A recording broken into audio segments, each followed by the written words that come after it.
আমি ওমরের নামে আল্লাহর কাছে নালিশ করব। কি নালিশ করবে? যে ওমরের আমলে আমি না খেয়ে আছি, আমার সন্তান না খেয়ে আছে। কথা বুঝতে পারছেন? এই কথা শোনার সাথে সাথে ওমর রাদিয়াল্লাহু আনহুর মানে বুকে আল্লাহ পাকের ভয় চলে আসলো, হৃদয় প্রকম্পিত হলো।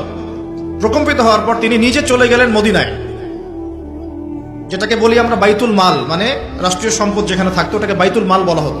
সেখান থেকে একটা আটার বস্তা নিজের কাঁধে উঠিয়েছেন, উঠিয়ে নিজে পায়ে হেঁটে ওই মহিলার বাসায় যাচ্ছেন। তার পাশে থাকা একজন সাহাবী, তিনি বলছেন, তার নাম আসলাম রাদিয়াল্লাহু আনহু, তিনি বলছেন যে ইয়া আমিরুল মুমিনিন, হে আমিরুল মুমিনিন, আমাকে দিন, আনা আহমিলুক, আমি এটাকে বহন করে নিয়ে যাই। আপনি চলেন সাথে, সমস্যা নেই, আমি বহন করে নিয়ে যাই অ্যাটলিস্ট। তখন ওমর রাদিয়াল্লাহু আনহু বলছেন, দিলের কান দিয়ে শোনেন কথাগুলো, ওমর রাদিয়াল্লাহু আনহু বলছেন, হাল আনতা তাহমিলু উযরি ইয়াউমাল কিয়ামা, তুমি কি কিয়ামতের মাঠে আমার পাপের বোঝা বহন করবে? সুবহানাল্লাহ, চিন্তা করে দেখেন।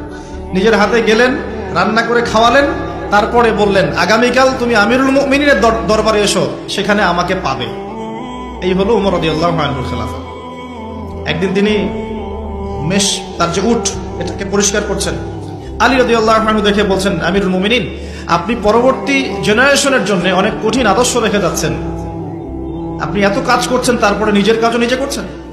তখন ওমর রাদিয়াল্লাহু আনহু বলছেন, ওয়ালা তালুমুনি ইয়া আবুল হাসান, হে আবুল হাসান, আমাকে এভাবে বিব্রত করো না, কারণ আমি ভয় করি যে আমি যে অর্ধবিশ্ব শাসন করছি, তারপরে আমি ভয় করি যে আমার এই শাসনের আন্ডারে যদি একটা রাখালও না খেয়ে মারা যায়, আমি ভয় করি আল্লাহ এর জন্য আমাকে জবাবদিহি করাবে।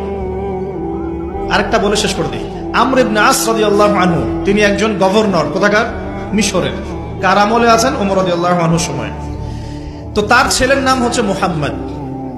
তো সেই মুহাম্মদ আমর ইবনে আসের ছেলে রাদিয়াল্লাহু আনহু।